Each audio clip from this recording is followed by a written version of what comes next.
Bom, podemos começar então? Por favor. Muito bom dia, muito boa tarde a todos. Eu espero encontrá-los com saúde. Eu sinto-me feliz de poder novamente compartilhar com vocês algumas das questões com que venho me ocupando já há algum tempo. Essa é a segunda de uma série de 3 palestras. Trata-se de um estudo em curso, o qual espero resultará num livro provisoriamente intitulado A Filosofia Moderna como Modo de Vida, Sabedoria e Direção Espiritual. A intuição básica desse projeto é a seguinte: a filosofia é uma busca pela sabedoria, tal busca é uma direção espiritual, e é importante destacar que espiritual aqui não tem qualquer conotação religiosa, mesmo que possa eventualmente ser compatibilizado com algum tipo de crença. Essa direção espiritual se dá pela assimilação de uma série de condutas, as quais, se justificadas por um discurso teórico, não se reduzem a este. Tal representação dos comportamentos filosóficos pode, enfim, nos permitir uma reinterpretação e reorientação das filosofias modernas. Para tal estudo, adoto, mesmo que com ressalvas aqui e ali, a proposta histórico-hermenêutica de Pierre Hadot e Isidore Hadot, quanto à concepção mesma do que seja a filosofia e, por conseguinte, de como interpretá-la, direcionando-a, assim, para os filósofos modernos. Em nossa conversa anterior, que se encontra disponível no canal do YouTube do Instituto de Estudos Filosóficos, tentei mostrar por que, para Pierre Hadot, há uma diferença essencial quanto ao que é a filosofia para nós modernos e o que é a filosofia para os pensadores antigos. Agora me volto à leitura de um filósofo moderno em particular, Friedrich Nietzsche. Em 2013, publiquei, pela editora da Universidade de Brasília, um livro intitulado Porque Somos Decadentes, Afirmação e Negação da Vida segundo Nietzsche. Embora ainda concorde com muito do que escrevi naquele livro, eu considero que as ideias que se seguem retomam alguns problemas lá deixados em aberto e ampliam o escopo desse trabalho. O que vou lhes apresentar hoje é um esboço de um capítulo desse novo livro que estou a preparar, capítulo que será dedicado ao polêmico filósofo e filólogo alemão. Nesse sentido, os comentários de vocês me serão bastante valiosos e espero poder contar com tais contribuições. Costuma-se dizer que Nietzsche é um filósofo da vida, que ele nos conduz a uma inversão do platonismo, que é o protagonista numa verdadeira batalha contra os sistemas abstratos, que procura desvendar os preconceitos subjacentes aos edifícios conceituais das filosofias. Para tanto, a maioria, se não todos os principais intérpretes da filosofia de Nietzsche, buscam elaborar a sua ontologia, os traços fundamentais da sua teoria do conhecimento, da sua ética ou da sua estética.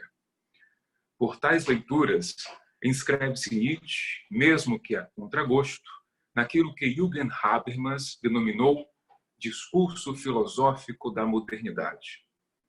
Para Habermas, o discurso filosófico da modernidade consiste em um movimento dialético, pelo qual a reflexão dos modernos acerca do que poderíamos denominar de subjetividade revela um movimento de autorreflexão da própria racionalidade. Tal dialética se desenvolve como uma crítica imanente da estrutura do discurso racional, sendo Nietzsche, segundo Habermas, um ponto de inflexão nesse movimento, a não mais se contentar com a mera revisão do conceito de racionalidade e como que abandonar todo esse projeto, mesmo que flertando, ou quem sabe, sucumbindo ao irracionalismo. Astuciosamente, Habermas põe assim os leitores de Nietzsche numa encruzilhada. Ou bem, Nietzsche permanece nesse movimento crítico de autoconsciência moderna e, portanto, suas ideias não são tão radicais quanto seus entusiastas avaliam, ou ele abandona essa crítica imanente e se torna um pós-moderno e um irracionalista, o que eu retiro do debate filosófico moderno e, por conseguinte, diminui o seu impacto sobre este.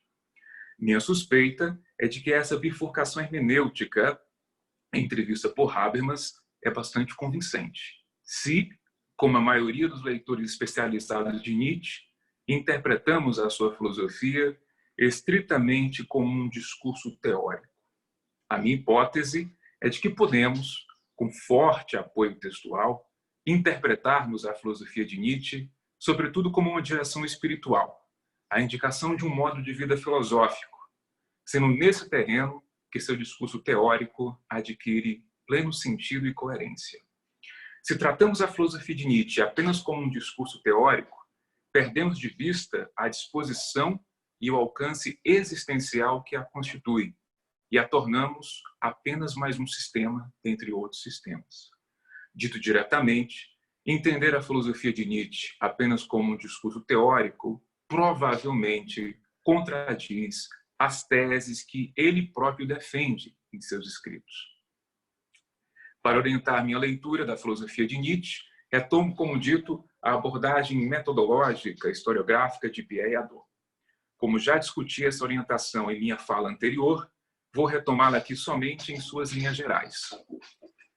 Vimos que, quando nós modernos discutimos o que é a filosofia, concentramos-nos normalmente em divergências sobre o que caracteriza o discurso e as teorias filosóficas.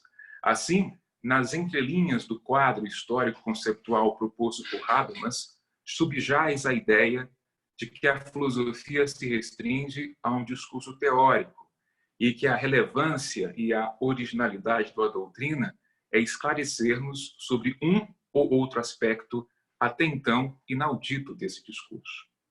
Por sua vez, em O que é a filosofia, Gilles Deleuze e Félix Guattari recusam que a filosofia seja uma reflexão sobre outros saberes, argumentando que esta é, sobretudo, uma criação de conceitos, isto é, um discurso conceptual. Embora divirjam sobre o que caracteriza o discurso teórico da filosofia, Habermas, Deleuze e Guattari estão de acordo, com a maior parte de nós, modernos, de que a filosofia é, sobretudo, um discurso abstrato. E, assim, ser um filósofo para eles é participar dessa dialética do esclarecimento ou criar novos conceitos. O que Hadot nos chama a atenção é que foi justamente o seu contato com Nietzsche e outros filósofos modernos que o fez inicialmente questionar essa representação da filosofia como apenas ou sobretudo uma articulação teórica.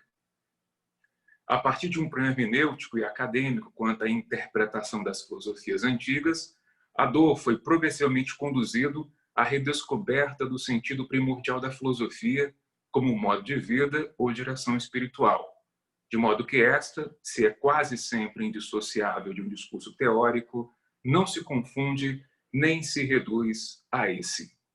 Assim, para o estoico, a tripartição entre física, lógica e ética seria uma divisão do discurso filosófico e não da própria filosofia. A filosofia propriamente dita, isto é, a maneira de viver filosófica, consistiria num ato contínuo e único, pelo qual não se tratava só de falar sobre a teoria do mundo físico, da ação moral e da maneira ordenada de pensar, e sim de efetivamente contemplar o cosmos, agir reta e justamente, ou pensar de maneira ordenada. Em seus diversos trabalhos, Hadot tentou nos mostrar que essa distinção entre o discurso teórico e a maneira de viver filosófica, conquanto apareça de modo mais explícito no helenismo e nas escolas romanas, seria comum a todas as escolas filosóficas da antiguidade. Daí que os textos filosóficos antigos, diferentes dos modernos, não se concentravam simplesmente em transmitir uma doutrina sistemática. Eles cultivavam e apontavam para uma maneira de viver. A atividade filosófica era uma opção de vida, a transformação do modo de ver a si e ao mundo, a qual não era um item secundário derivado de uma teoria sistemática, mas a própria origem e justificação do discurso filosófico. O que Hadot descobre em seguida é que os comportamentos filosóficos entrevistos nos discursos remetiam a certas práticas que ele veio nomear de exercícios espirituais. Por exercícios espirituais, a dor entende um conjunto de comportamentos que envolve todo o psiquismo do indivíduo e pelos quais se procura uma reorientação existencial, laica, pela assimilação de condutas relacionadas aos ensinamentos de uma dada filosofia.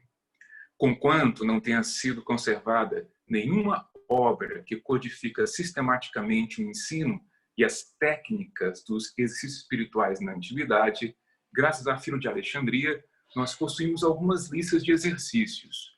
Nesses destacam-se a pesquisa, o exame aprofundado, a audição, a atenção, as meditações, dentre outras.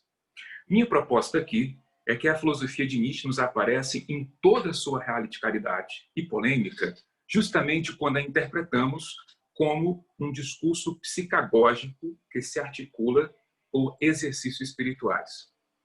Como esclarece Heitor Hadot, o discurso psicagógico ou psicoterapêutico consiste numa elocução que visa influenciar os seus ouvintes ou leitores de maneira corretiva ou terapêutica quanto às suas condutas. Heitor Hadot entende que o discurso filosófico antigo é basicamente psicagógico e é desse modo que devemos interpretar as suas proposições. Desse modo, retomando aqui a concepção performativa da linguagem proposta por John Longshore Austin, o discurso psicagógico requer uma leitura centrada especialmente no ato de fala que este representa e na influência que busca exercer sobre quem se destina ou quem o enuncia.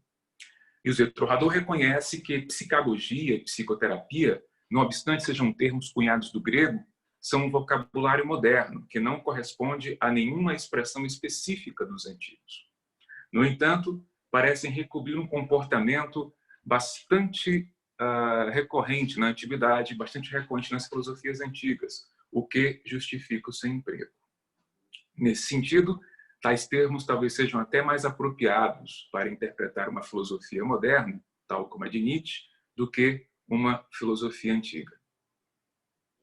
Mas como podemos justificar que o discurso filosófico de Nietzsche é essencialmente psicagógico ou psicoterapêutico na acepção acima indicada? Para Hadot, a compreensão de um texto filosófico requer que nos voltemos para as condutas que este engendra e a maneira como busca influenciar seus ouvintes ou leitores. Nos termos de Austin, isso quer dizer que a leitura de um texto filosófico antigo se concentra nos seus aspectos locucionários e perlocucionários. Essa comparação entre Hadot e Austin parece aqui problemática, porque Austin pensa primordialmente em atos de fala, enquanto Hadot se volta para textos escritos. Todavia, como já vimos, para Hadot, os textos filosóficos antigos eram escritos para serem lidos, de modo que a sua redação era bastante influenciada pela oralidade e procurava reconstituí-la. Se é assim, como então recuperar o ato ilocucionário de um texto, isto é, o ato de fala ou o ato discursivo que este expressa? Para se compreender a atitude mesma de um texto, diz Hadot, é preciso inicialmente atentar para o seu gênero literário, o qual, como mostra Hadot, estava estreitamente associado na antiguidade a demandas de ensino e comunicação. Não podemos perder de vista que Nietzsche era filólogo de formação e que seus cursos, quando professor na Universidade da Basileia, tratavam da cultura e da literatura clássicas. Assim, ele conhecia bem os aspectos linguísticos literários dos textos antigos.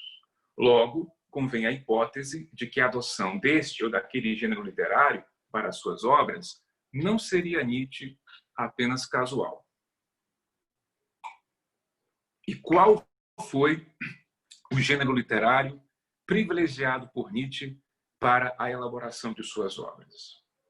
Na seção 8 do prefácio da Genealogia da Moral, Nietzsche diz que tanto este quanto seus demais livros são talvez incompreensíveis para aqueles que não deem a importância necessária à sua forma aforismática. Segundo ele, o aforismo requer uma certa arte da interpretação que tem em conta as suas características, um tipo de habilidade e mesmo de sensibilidade que, para Nietzsche, parece ausente na maioria dos leitores modernos. Ao citar tal dificuldade, ou mesmo incapacidade para leitores modernos, ou bem Nietzsche tem em mente que aqueles capazes de compreender sua forma aforismática seriam leitores que nunca existiram, ou leitores que não são modernos. Essa segunda hipótese parece mais apropriada, se nos voltarmos para a seção 35 de Humano Demasiado Humano, primeiro volume, na qual, também discutindo sobre as deficiências dos leitores de seu tempo, Nietzsche nos diz que eles não têm ouvidos para as observações psicológicas e, por conseguinte, censuram os mestres das ciências psicológicas. Dentre essas obras que Nietzsche cita dos mestres das ciências psicológicas estão As Sentenças e Máximas, de La Rochefoucauld, e A Origem dos Sentimentos Morais, do seu amigo e compatriota Paul Ré. Tanto o livro de La Rochefoucauld quanto o de Paul Ré foram escritos pela forma aforismática. Logo, as críticas de Nietzsche à falta de instrução prática dos autores modernos para apreciar devidamente as observações psicológicas desses autores e demais mestres das ciências psicológicas se refere à arte da interpretação do gênero aforismático. Como o próprio Nietzsche ali também nos revela que sua reflexão sobre o humano demasiado humano é parte dessas observações psicológicas, isso tanto justifica o porquê dele adotar esse gênero literário, como também porque ele considera que os seus escritos, assim como de La Rochefoucauld e de Paul Ré, suscitam tantas dificuldades de interpretação. Há um argumento interessante que Nietzsche emprega sobre essas dificuldades, dizendo que é necessário ao leitor moderno ser, essa é a analogia do próprio Nietzsche, similar a uma vaca que rumina no campo. Ou seja, o leitor moderno precisaria, para poder compreender os textos nietzschianos, compreender o gênero aforismático, ser similar a uma vaca que rumina. Por quê? Bom,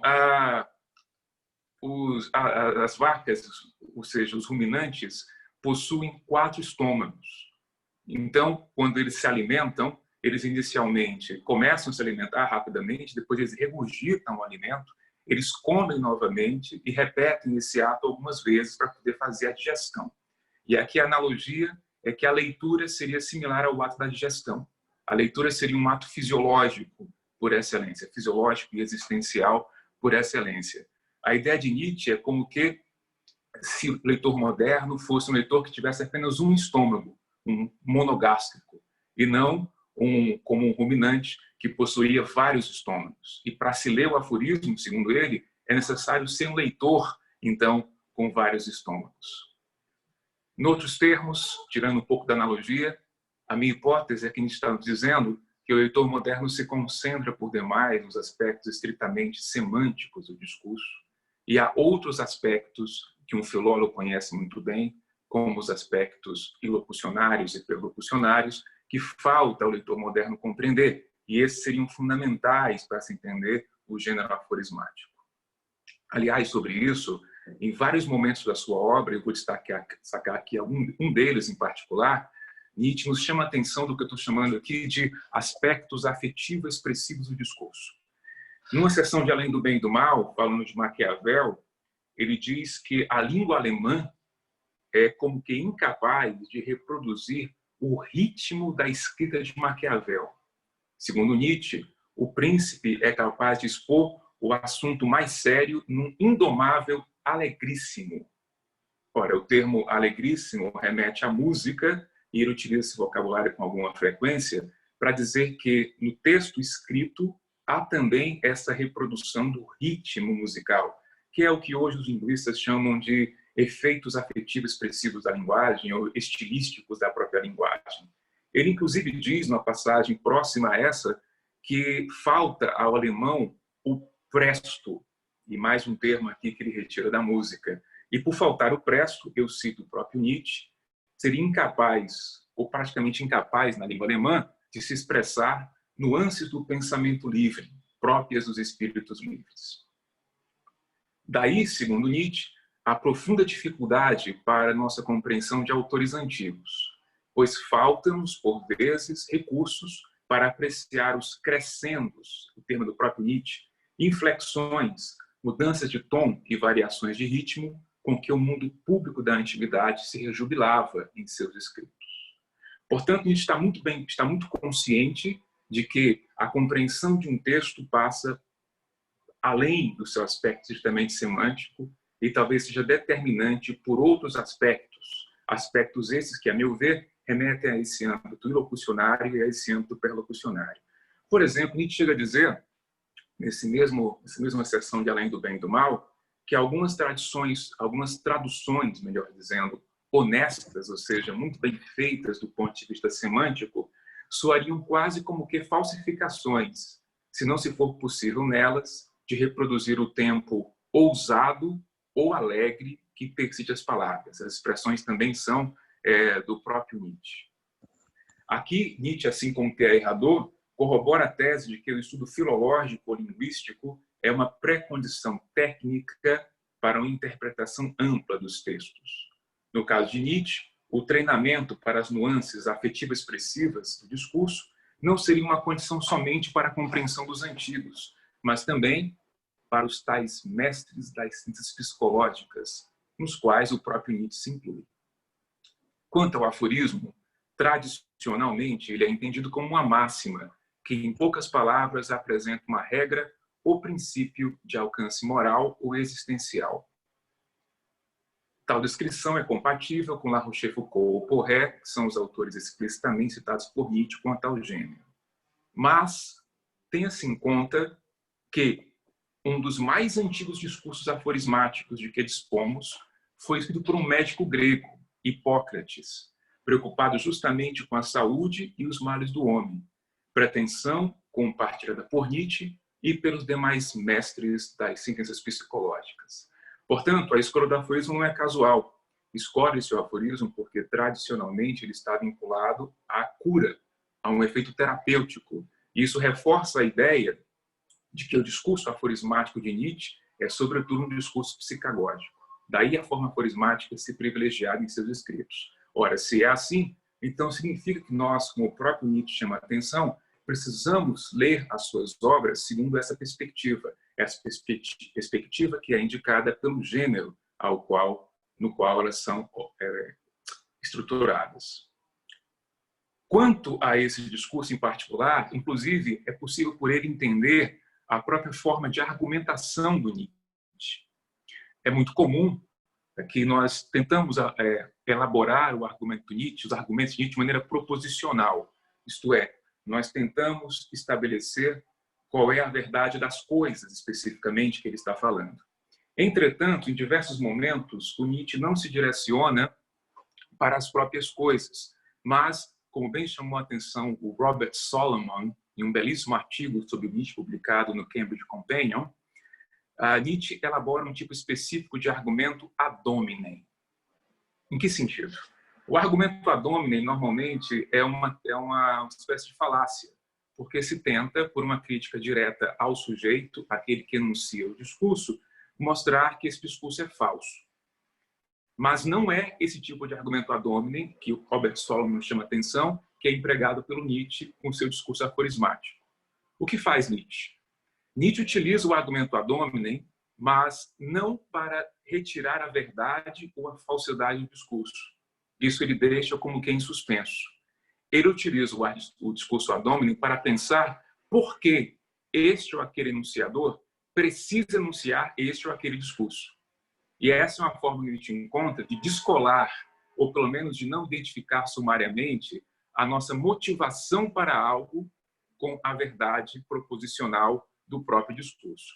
Assim, o argumento ad hominem do Nietzsche não pretende, por exemplo, mostrando que tal ou tal autor é decadente, ou malsã, ou outra de suas classificações, invalidar o discurso, mas sim perguntar por que ele precisa, este autor em particular, essa filosofia em particular, precisa se voltar para esta ou aquela proposição. É nesse sentido que nós podemos entender, por exemplo, uma questão que a gente coloca Kant em Além do Bem e do Mal, quando ele diz: nós devemos agora não mais nos perguntarmos como são possíveis juízos sintéticos a priori. No lugar dessa pergunta, que seria uma pergunta, digamos, proposicional ou semântica, a questão agora é: por que é necessária a crença em tais juízos? Para que fins de conservação e de autocultivo é que se busca um tal tipo de questão?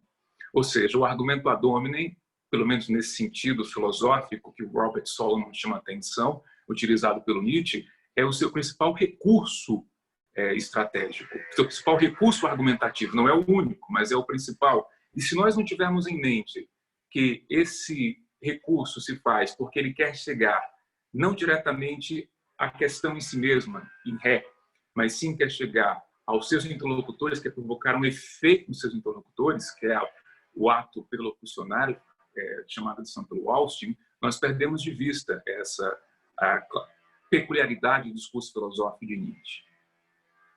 E se Nietzsche realmente está preocupado em estabelecer algum tipo de efeito com relação aos seus leitores, a questão é: que leitores são esses, afinal de contas?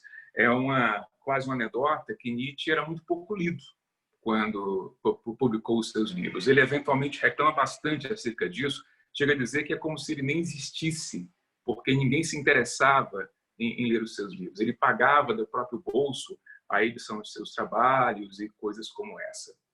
Bom, em várias ocasiões, o Nietzsche projeta os seus leitores. Ele como que quebra a quarta parede, para usar aqui a metáfora do cinema, e começa a falar diretamente com seus leitores. E ele utiliza vários recursos estratégicos, vários recursos argumentativos para suscitar esse tipo de leitor. Por exemplo, como se sabe, né, o Nietzsche, em boa parte da sua produção filosófica, ele não era um professor universitário. Ele foi professor na Basileia de Filologia, depois ele abandona.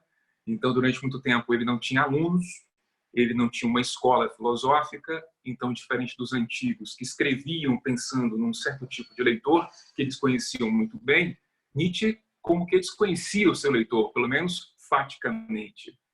Mas, por outro lado, ele parece ter um profundo conhecimento de que tipo de leitor é que ele está se destinando. E, em várias ocasiões, ele fala sobre isso. No Anticristo, no prefácio do Anticristo, num tom grandioso e sedutor, Nietzsche diz que aquele livro é para pouquíssimos e elevados leitores, tão pouco que até se pode duvidar se algum deles já existe. Ou seja, é como se Nietzsche várias vezes estivesse falando para o leitor: se você for um destinado aos meus textos, se você for ser um leitor capaz de me compreender, isso quer dizer que você é grandioso, como que seduzindo o leitor para que você tenha aquela impressão de que sim, eu quero participar disso, sim, eu quero me integrar de alguma forma disso. Claramente é o efeito perlocucionário aqui do discurso. A esses poucos e raros leitores, a gente chama de predestinados, de sujeitos acima da humanidade, de filólogos perfeitos. Esses leitores projetados por Nietzsche são justamente aqueles tipos que se desvencilham do homem moderno. Noutros termos, o leitor projetado por Nietzsche se confunde com a própria figura do filósofo que a sua filosofia pretende projetar, pretende cultivar. Na seção 3 do Anticristo, o Nietzsche nos diz que esse tipo de leitor sempre foi, ou esse tipo de filósofo, esse tipo de personagem, sempre existiu. Só que como se fosse um acaso. Nunca existiu como algo cultivado diretamente por uma forma de pensar. Pelo contrário, ele sempre foi perseguido pela forma de pensar dominante no século XIX, que para Nietzsche é o cristianismo.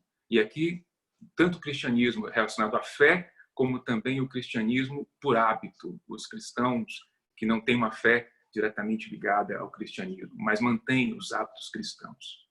Nisso se revela o aspecto seletivo da filosofia de Nietzsche, que nós poderíamos chamar também de aristocrático. Ele não pretende fazer com que os cristãos deixem de ser cristãos. Ele fala isso em inúmeras passagens. O que ele quer é oferecer um contra-ideal ao ideal cristão. Porque ele entende, e ele fala isso explicitamente, que até então o único ideal, ou pelo menos o único ideal vigente em circulação, seria o ideal do cristianismo.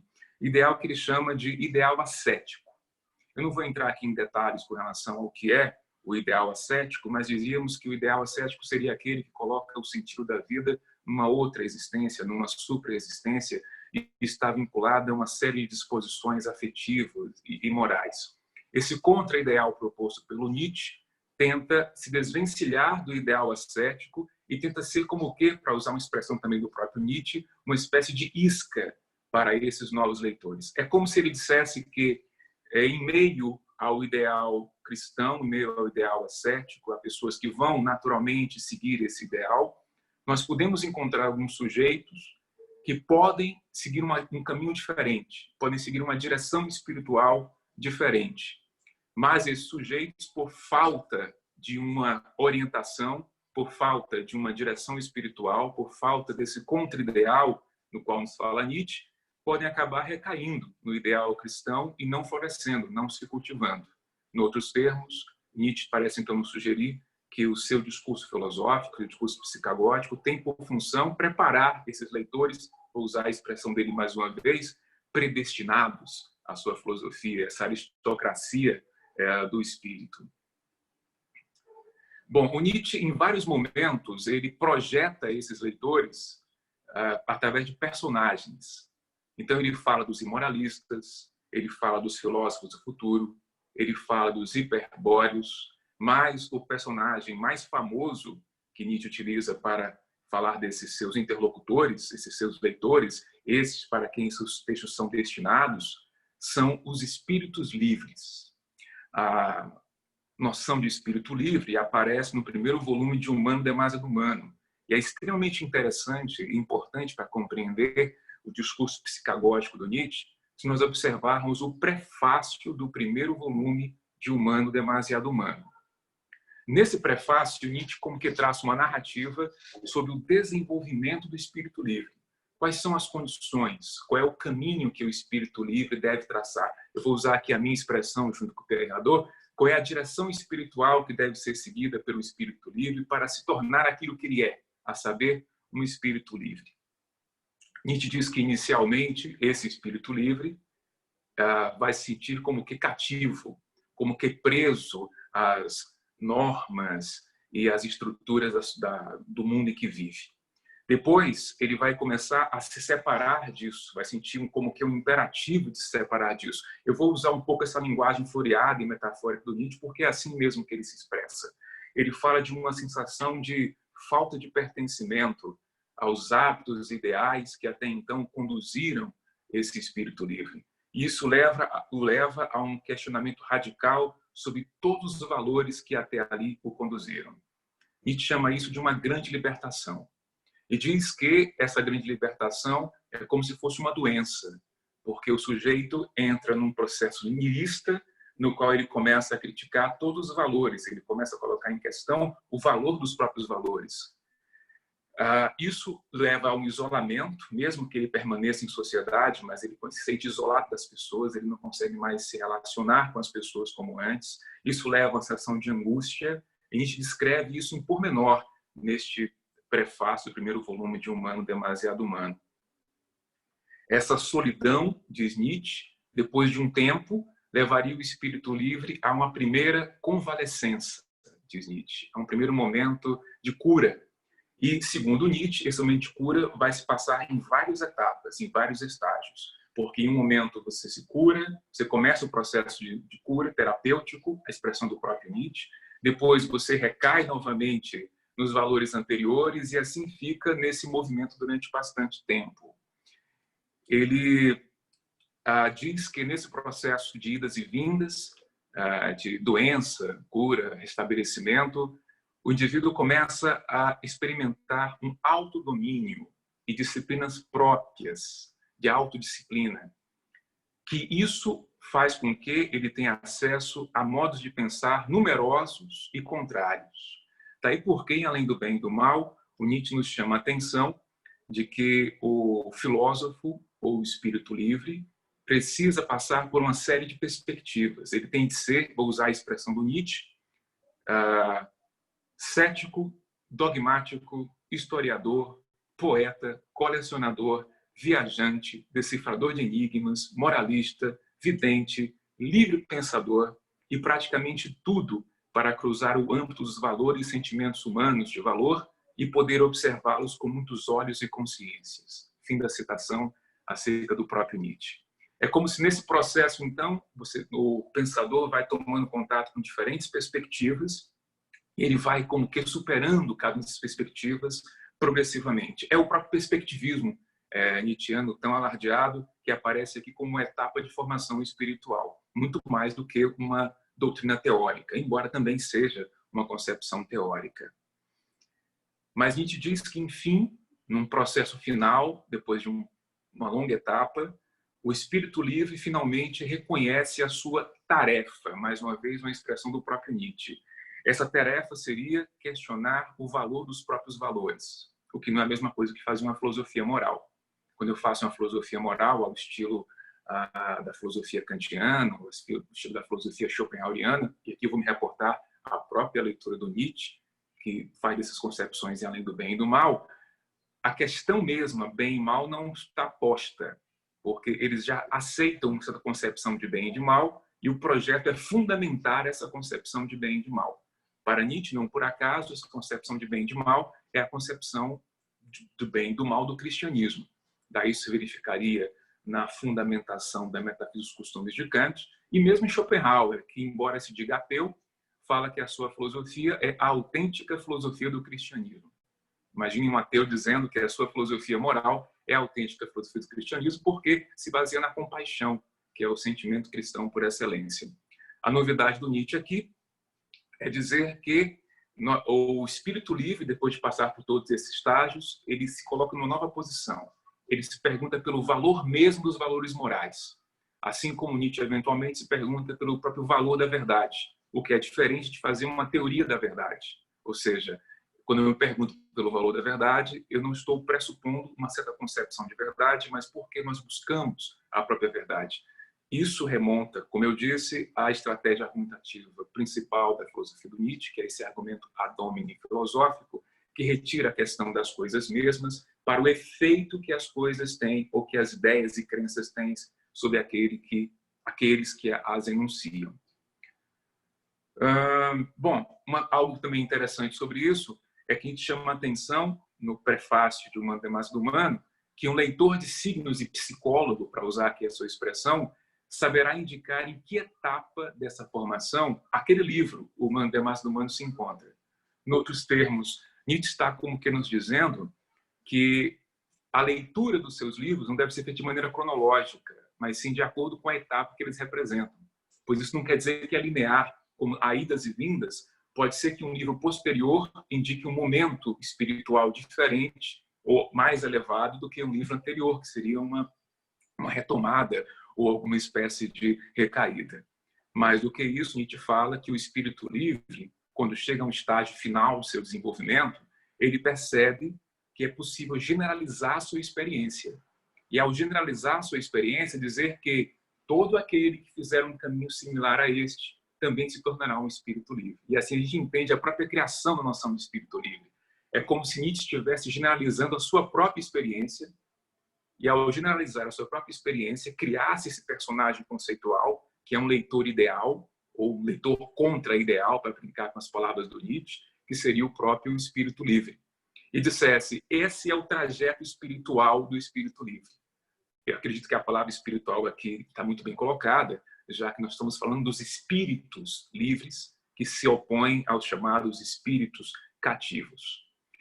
Mas, embora tenha essa narrativa geral, o Nietzsche também nos fornece uma série de condutas, que eu vou chamar aqui com o Pierre Hadot de exercícios espirituais, embora o Nietzsche não utilize essa expressão, mas, como eu disse, parece muito apropriada, já que são condutas para a formação e a cura dos espíritos livres. Essas, digamos, exercícios espirituais que Nietzsche fornece aparecem em diversas partes de sua obra. Mas é muito comum que nós deixemos passar isso, nós sequer percebamos, porque nós, leitores modernos, estamos preocupados com o aspecto teórico da sua filosofia, então parece que é como que um momento secundário, algo de menor relevância, enquanto Nietzsche não fala diretamente de uma tese ontológica ou epistemológica. Eu vou, por questão de tempo, eu vou citar apenas alguns destes que aparecem em Etiomo. Em Etiomo, por exemplo, há um momento muito curioso que eu tive essa experiência lendo Etiomo pela primeira vez, que lá é uma espécie de autobiografia filosófica do Nietzsche, no qual ele dedica vários capítulos a falar de cada uma de suas obras. E a minha expectativa, como leitor moderno, é que ele fosse me explicar as suas obras. Ou seja, ele fosse dizer qual era o tema, qual era o problema, qual era a hipótese e coisas do tipo.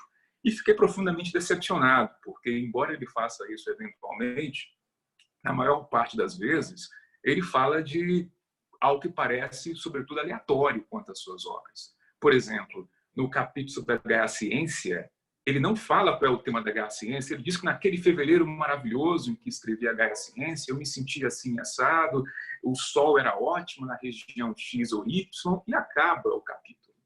E você se sente como que tapeado pelo próprio Nietzsche. Mas, na verdade, essa é que é a percepção que me parece ser o caso aqui. Nós não estamos sendo tapeados pelo Nietzsche, mas sim pela nossa representação moderna da filosofia.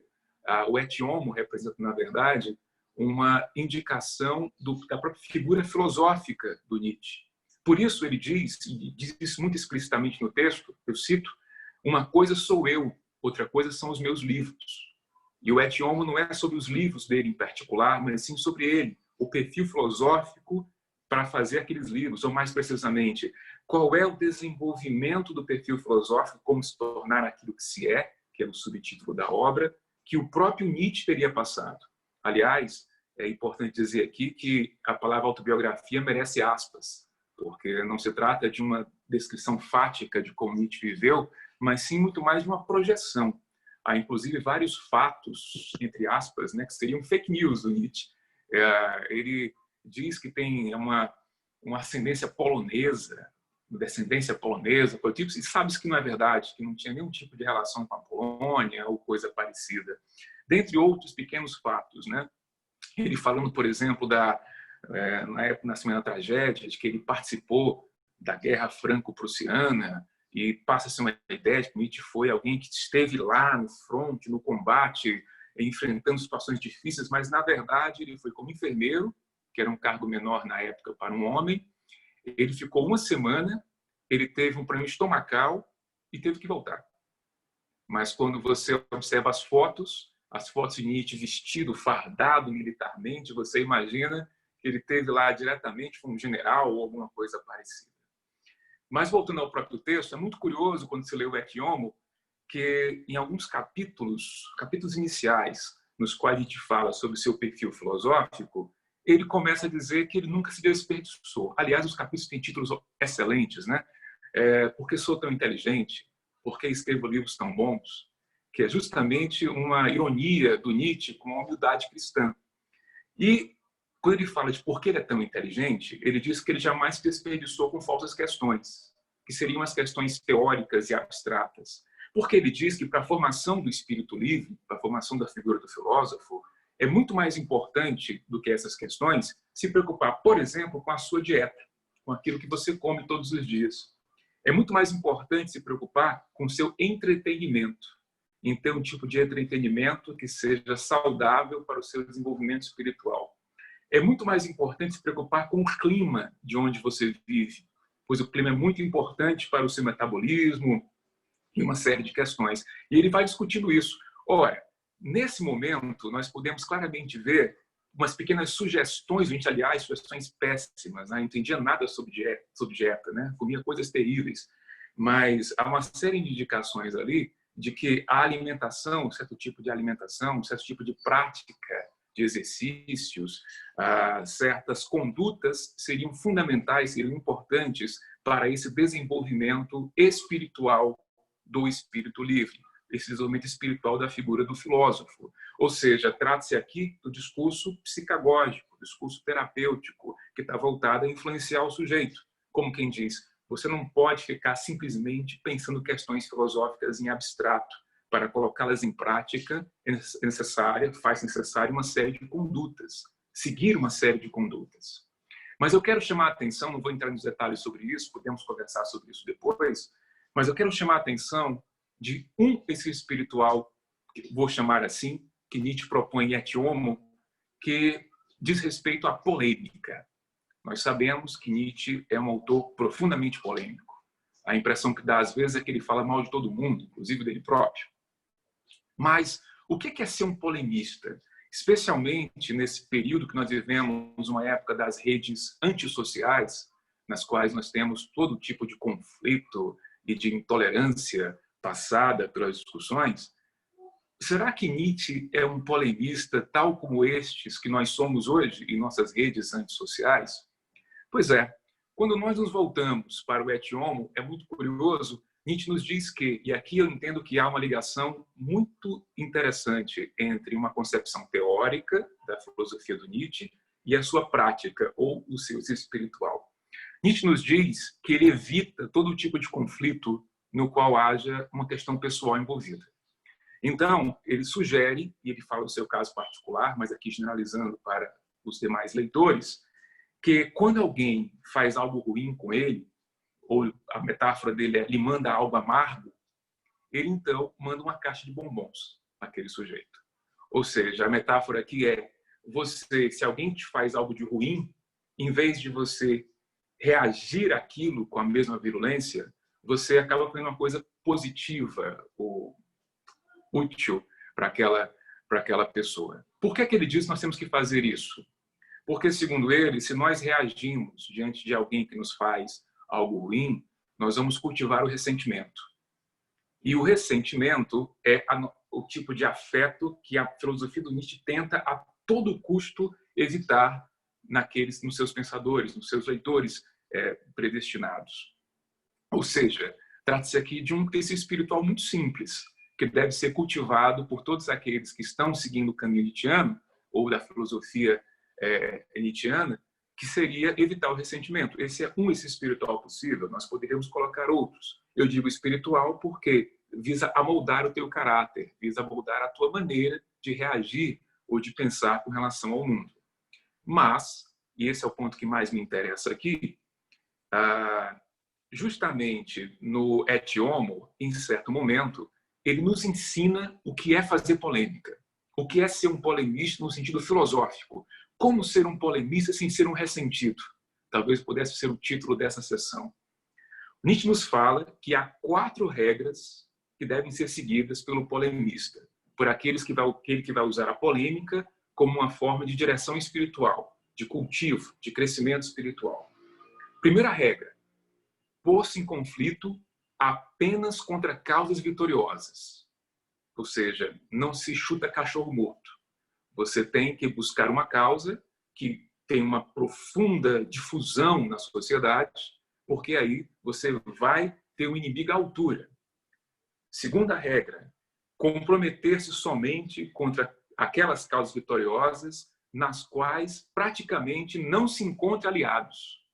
Ou seja, na qual você não tenha tanto suporte dos eruditos, dos especialistas, na qual você esteja meio que sozinho, de alguma forma. Você vai seguir esse caminho sozinho. Terceira regra: nunca polemizar contra pessoas, servindo-se de alguma personalidade, como, cito Nietzsche, uma forte lente de aumento com que se pode tornar visível um estado de miséria geral, porém dissimulado. Essa é uma passagem interessantíssima, porque a gente está dizendo, você não utiliza, não refere-se a um indivíduo na polêmica pensando em atacar esse indivíduo. Se você fizer isso, você faz o contrário do que espera a filosofia nietzschiana. Você age segundo o ideal cristão, pelo menos na leitura dele. O que você tem que fazer é usar esse indivíduo, aí pode ser Wagner, Schopenhauer, Kant, enfim, qualquer dos grandes autores que interessaram na filosofia do Nietzsche, como se fosse o representante de uma tendência filosófica, uma maneira de pensar. E, por fim, reforçando essa terceira regra, a quarta e última regra, evitar conflito em que haja alguma diferença pessoal, acreditando-se prestar honras a uma causa ao se ligar a ela, seja contra ou a favor. Então, alguns se surpreendem quando escutam que Nietzsche diz que Wagner foi talvez o ser humano mais completo que ele já conheceu. E, durante inúmeras passagens, ele faz críticas severas a figura de Wagner, e o mesmo para Schopenhauer, e o mesmo para Kant, e o mesmo para Sócrates, etc. Mas pela quarta regra, que aqui foi apontada, para o Nietzsche, no momento em que ele faz a crítica a alguém, seja uma crítica positiva, negativa, isso para ele pouco interessa, ele está afiliando o nome dele àquele sujeito. Ou seja, fazer a crítica para o Nietzsche é prestar uma grande homenagem ao pensador. Em outros termos, se eu considero que um pensador é irrelevante, que um pensador não faz a menor diferença, eu sequer falo dele. No momento em que eu falo do pensador, que eu trago esse pensador para discutir, é porque eu já estou assumindo diretamente que esse pensador é extremamente relevante. E é isso que a gente faz com Wagner, com Schopenhauer e tantos outros.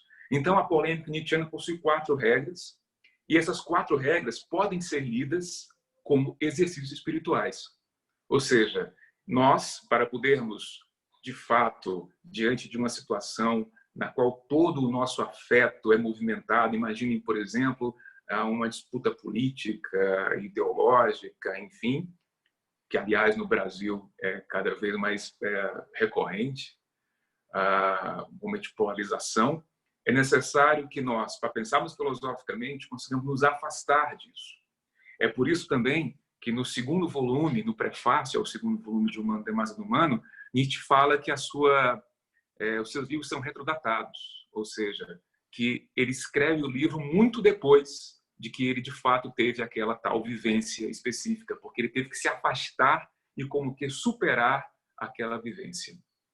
Bom, se é assim, se o discurso psicagógico, se o discurso filosófico de Nietzsche é sobretudo um discurso psicagógico, cujo ato ilocucionário, sobretudo, é o que podemos chamar de terapêutica e formação, terapêutica das paixões e formação da figura do filósofo, uma série de contradições que nós encontramos no discurso, na parte semântica do discurso se desfazem.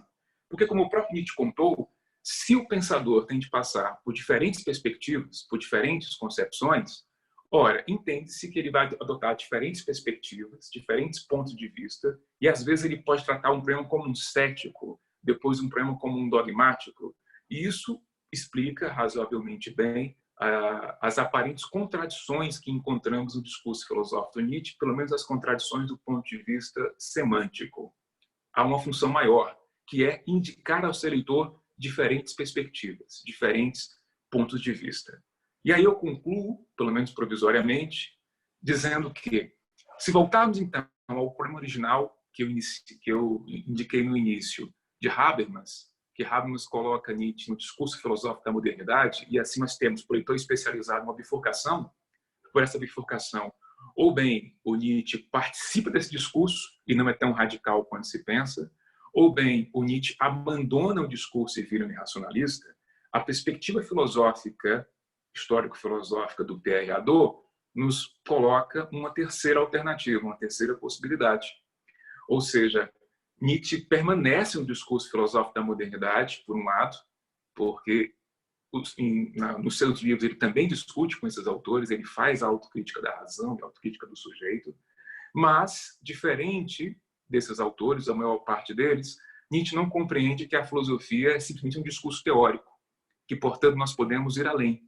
E como nós podemos ir além, como a filosofia também é uma prática de vida, é uma transformação de si, a filosofia é um exercício espiritual, para utilizar aqui o vocabulário do Pierre Hadot, o Nietzsche pode, então, ao mesmo tempo, permanecer no discurso da modernidade, por um lado, mas dar um novo ambiente para ele, dar um novo contexto para ele. E assim, ele pode ser tão ou mais radical do que então se imaginava. Assim, entendo que nós ganhamos uma grande vantagem, pelo menos como leitores de Nietzsche, que nós passamos a pensá-lo não apenas como mais um sistema dentre outros sistemas, como se fosse a destruição da metafísica ocidental, como fala Heidegger ou outro autor, mas sim como alguém que está retomando uma concepção antiga da filosofia e uma nova perspectiva. Alguém que está perguntando como é possível ser um filósofo ainda na própria modernidade. Bom, eu termino por aqui esse segundo momento e agradeço a todos pela paciência e pelo interesse.